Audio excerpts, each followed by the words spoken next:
नमस्कार, आप देख रहे हैं GBN 24 न्यूज। आपके साथ मैं हूं राशि। आइए खबरों की शुरुआत करेंगे।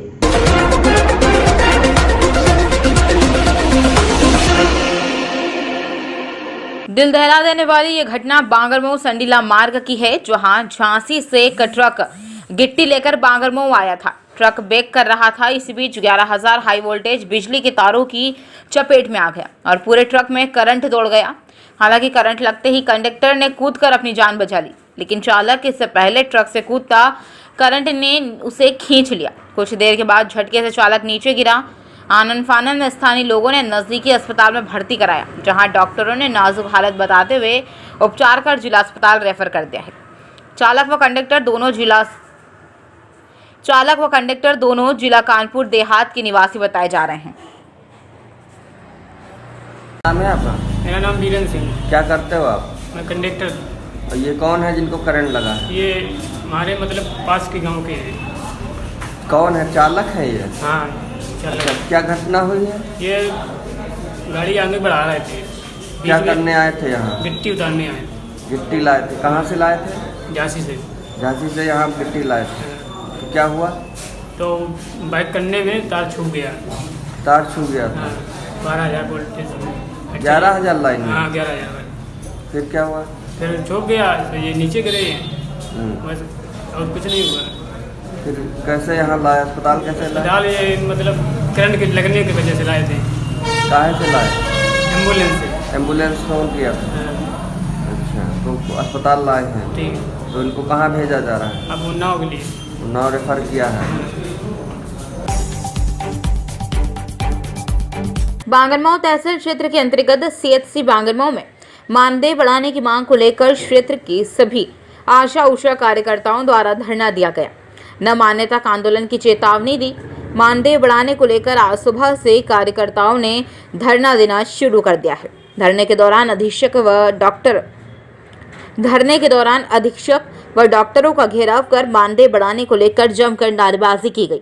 आशा कार्यकर्ताओं का आरोप है कि अब छिल्लर नहीं, मासिक वेतन चाहिए। वहीं कार्यकर्ताओं ने कहा कि जब तक उनकी मांगों को पूरा नहीं किया जाता तब तक लगातार आंदोलन जारी रहेगा। इस मौके पर सैकड़ों की तादाद में आशा उषा कार्यकर्ताओं की उपस्थिति रही। मैडम, क्या नाम है आपका और कहाँ पे तैनात है? कहाँ पे तैनात है? मैडम, क्या समस्या है जो आप लोग ये CHC बांगरमऊ में धरना दे रहे हैं? हम लोग चाहते हैं कि हम लोगों को राज्य कर्मचारी की तरह हम लोगों को भी चाहिए और वेतन हमको 18,000 चाहिए और जो टुकड़ों में हम लोगों को मिलता है टुकड़ों में नहीं चाहिए। हमें एक साथ पैसे चाहिए और महिवारी चाहिए। ये नहीं कि आज ले लो कल ले लो, ऐसे नहीं। 500, 1,000 ऐसा नहीं, डायरेक्ट हमारे खाते में पैसे जाना चाहिए। और हमें यहाँ पे एक रूम होना चाहिए कि हम आते हैं डिलीवरी लेके तो हमारे पास कोई व्यवस्था नहीं है। फिर हम अपनी व्यवस्था कहाँ? हम पेशेंट के साथ थोड़ी लेटेंगे। हम लेटेंगे तो किसी रूम होगा तभी तो लेटेंगे और दाई के साथ नहीं लेटेंगे। स्टाफ अपने साथ लेटाएगी नहीं हमको, तो हमको एक रूम की जरूरत है यहाँ पे। अरे मैडम, ऐसी अनुपस्थिति क्या पड़ी जो आप धरना देने लगी? आप अधिकारियों हम लोग इतने साल से काम कर रहे हैं, कोई सुनवाई नहीं है। तो हम लोग मजबूरी है हम लोगों का धरना देना। 2,000 रुपए में काम कर रहे हैं। क्या मांगे हैं आप? 18,000 और कोई मांगे हैं? रूम बता दिया आपको। हमको दिक्कतें आती हैं, डिलीवरी लेके आते हैं। राज्य कर्मचारी घोषित किया जाए सर, हमको दिया जाता। कोविड आया, सबसे आगे ऐसा किया गया। देखिए, सब अधिकारी अपने अपने घर में थे, कोविड में हम लोग जाते हैं ड्यूटी करने। टीकाकरण हम लोग कराएं। हम लोग अगर कोई काम न कराए तो काम हो जाएगा? नहीं होगा। हमारे घर में कोई मर रहा हो उसको छोड़ के जाए, हमारे ऊपर पूरी मुसीबत है और सरकार को दिखाई नहीं पड़ती है। ठीक, धन्यवाद। उन्नाव में गायब हुई 5 बच्चियों को पुलिस ने किया बरामद। अलग अलग थाना क्षेत्रों से गायब हुई थी बच्चियां और आज से प्रदीप कुमार ने लखनऊ से बरामद की। 2 बच्चियों को लखनऊ BKT से बरामद किया है। वह अस्पताल चौकी इंचार्ज अबू कासिम ने 3 बच्चियां बरामद की है। घर से मेला देखने के लिए निकली थी 3 बच्चियां हुई गायब। उन्नाव SP ने सभी की बरामदगी पर सराहना की। नगर चरखारी व्यापार मंडल द्वारा सहस्त्र श्री गोवर्धन नाथ जी के मेले के संदर्भ में मोहन राम जी की धर्मशाला में एक प्रेस वार्ता करते हुए नगर व्यापार मंडल अध्यक्ष आनंद स्वरूप दमेले द्वारा बताया गया कि सहस्त्र श्री गोवर्धन नाथ जी महाराज का मेला चरखारी नगर का स्टेट का ऐतिहासिक, धार्मिक, सांस्कृतिक, महत्व की परंपरा विगत 137 वर्षों से हो रही है, जो कोविड काल में भी सूक्ष्म रूप से संपन्न की गई थी। परंतु इस वर्ष इस धार्मिक महत्व के मेले के आयोजन पर संशय की स्थिति की वजह से धार्मिक मेले की परंपरा के टूटने की स्थितियां नजर आ रही थी, जिससे नगर व्यापार मंडल एवं नगर के संभ्रांत एवं बुद्धिजीवियों में आक्रोश पनप रहा था, जिसको समय रहते व्यापार मंडल द्वारा समस्त प्रशासनिक, राजनीतिक, व्यापारिक पटलों पर रखकर सभी से मेले के आयोजन के लिए सहयोग मांगा गया। मेले के आयोजन के संदर्भ में सभी के द्वारा सकारात्मक सहयोग मिला। भाजपा जिला अध्यक्ष जितेंद्र सिंह सेंगर ने भी अपनी महत्वपूर्ण भूमिका का निर्वहन करते हुए समस्त प्रशासनिक अधिकारियों से मेले के ऐतिहासिक, धार्मिक एवं सांस्कृतिक महत्व को बताते हुए नगर की रियासत कालीन परंपरा के आयोजन का मार्ग प्रशस्त करवाया और अब मेले के आयोजन के समस्त संशय समाप्त हो गए हैं और अब मेला 5 नवंबर से प्रारंभ होकर 5 दिसंबर तक विगत वर्षों की भांति संपन्न कराया जाएगा। नगर व्यापार मंडल की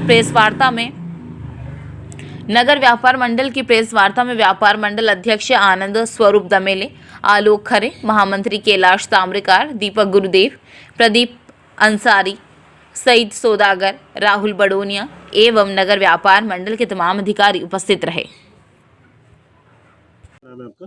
मैं दीपक गुरुदेव में नाम है मेरा। सर, क्या महत्व है चरखारी के मेला का, क्या इतिहास है? चरखारी का मेला 137 वर्षों से लग रहा है। राजा मलखान सिंह जी द्वारा इसको संचालित किया जाता था वर्तमान रियासत में। इसके बाद जब रियासत ख़त्म हुई, इसके उपरांत जो है नगर पालिका ने इसकी जिम्मेदारी संभाली। तब से नगर पालिका ही इसका प्रबंध और मेले की पूरी संपूर्ण जिम्मेदारी निभाती चली आ रही है। मेला हमारा ऐतिहासिक है। भगवान कृष्ण और राधिका की झांकी जो वृंदावन के रूप में यहाँ पे बनाई जाती है, उसको पूरे बुंदेलखंड स्तर का ये मेला है। देशी रियासत कालीन जब व्यवस्था थी तब यहाँ दूर दराज तो बुंदेलखंड के अलावा यहाँ पे दुकानें जो हैं बम्बई और कलकत्ता से भी आती थी। सोने चांदी की दुकानें भी आती थी कलकत्ता से, बम्बई से, और जो उनका ज्वेलरी का आइटम बच जाता था वो महाराज के खजाने में जमा हो जाता था और खजाने से उनको उतना मुद्रा अदा कर दी जाती थी, जिससे वो निरंतर इस व्यवस्था में सम्मिलित रहे।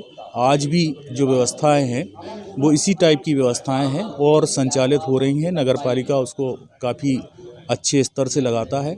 अभी 3 वर्ष पहले जब हमारे मुख्यमंत्री योगी आदित्यनाथ जी यहाँ आकर उन्होंने उद्घाटन किया था मेले का, तब से चूँकि पिछली साल कोरोना का काल था, इस वजह से मेले में थोड़ी सी व्यवधान पैदा हुआ और इस वर्ष जो व्यवधान नगर पालिका के द्वारा या शासन के द्वारा आ रहा था, तो हमने हमारे व्यापार मंडल के माध्यम से भारतीय जनता पार्टी के मीडिया प्रभारी होने के नाते मैं और नगर पालिका अध्यक्ष श्रीमान जिलाधिकारी से मिलकर उन सभी कठिनाइयों को दूर किया और जो व्यवस्थाएं पहले पूर्व में संचालित थी उसी तरीके से आज भी इस मेले को 1 माह का पूरा करने का डीएम साहब ने अनुमति दी और आज नगर पालिका परिषद उसकी सारी जिम्मेदारी, सारी व्यवस्थाएं बखूबी निभा रही है और हमारा व्यापारी इससे बड़ा खुश है।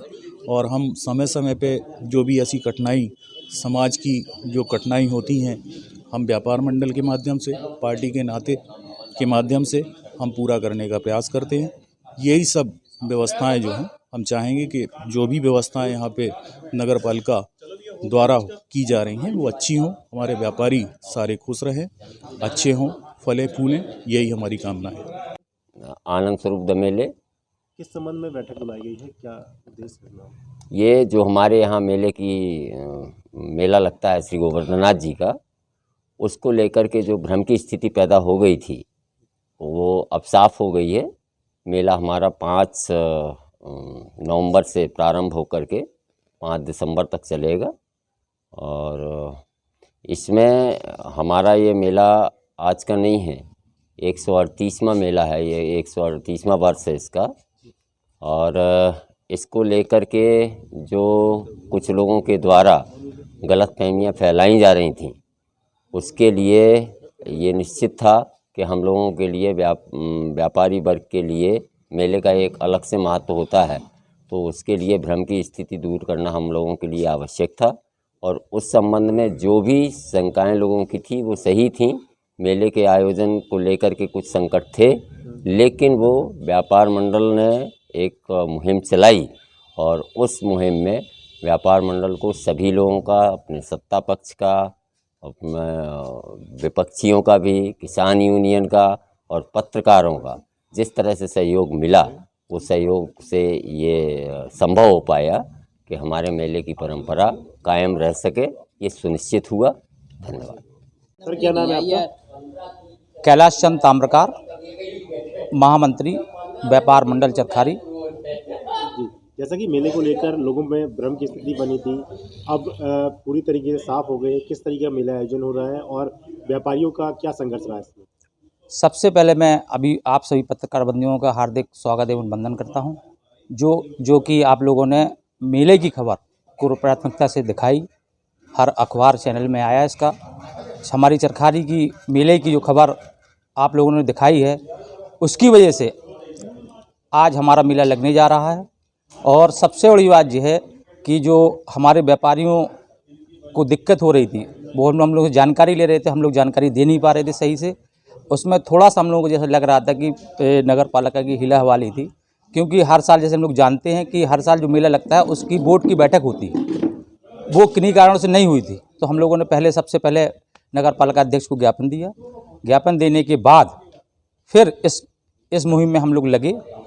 इसमें हमको हमारे भारतीय जनता पार्टी के जिला अध्यक्ष आदरणीय श्री जितिन सेंगर जी ने इसमें पूरी मदद की। और जिस तरह कहा जाता है कि भारतीय जनता पार्टी बीजेपी की व्यापारी की एक मोहर लगी रहती है, उस तरह उन्होंने पूरा हम लोगों का सहयोग किया। मैं उनका बहुत बहुत धन्यवाद देता हूं।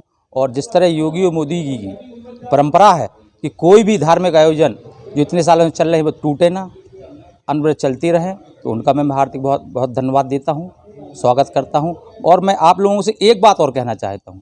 हम लोगों ने नगर पालिका अध्यक्ष को एक ज्ञापन चाहिए, चाहे मौखिक हम लोगों ने कहा था कि चरखारी में एक लेबर चौक की व्यवस्था और करिए, जिसमें नगर के लोगों को लाभ मिलेगा, लेबर को लाभ मिलेगा। एक जगह एक लेबर चौक का उद्घाटन करें। मैं माननीय जिलाध्यक्ष जी से भी कहना चाहता हूं कि उसमें आप नगर पालिका से कह के, अध्यक्ष जी से कह के एक लेबर चौक का उद्घाटन करें, जिसमें लेबर को भी परेशानी ना होगी। जैसे हमको लेबर चाहिए तो लेबर नहीं मिल पाती है, उनको काम नहीं मिल पाता। एक जगह रहेंगे तो इससे इससे चरखारी वालों को भी फायदा होगा, लेबर को भी फायदा होगा। और मैं आप सभी का, पत्रकार बंधुओं का हार्दिक वंदन एवं स्वागत करता हूँ। माधोगंज थाना क्षेत्र पुलिस चौकी कुड़सठ चौकी इंचार्ज मोइन अहमद खान ने शनिवार को पत्रकारों से वार्ता कर अपनी प्राथमिकताएं गिने। इस दौरान उन्होंने कहा कि पुलिस चौकी कुड़सठ क्षेत्र में शांतिपूर्ण माहौल कायम रखना उनकी पहली प्राथमिकता है।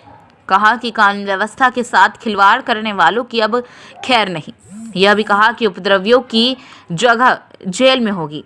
उन्होंने कहा कि शिकायतों के निस्तारण में ढिलाई नहीं की जाएगी। मिट्टी और लकड़ी कटान बिना अनुमति के पकड़े जाने पर प्रभावी व कार्यवाही की जाएगी। चौकी इंचार्ज मोइन अहमद खान ने कहा कि महिलाओं के साथ घरेलू हिंसा की घटनाओं को गंभीरता से लेते हुए कार्यवाही की जाएगी। और यह भी कहा कि क्षेत्र में कानून व्यवस्था को सुदृढ़ बनाए रखने के लिए पूरी तरह से गंभीरता बरती जाएगी। इस बुलेटिन में फिलहाल के लिए इतना ही। अपडेट्स के लिए आप बने रहिए हमारे साथ। नमस्कार।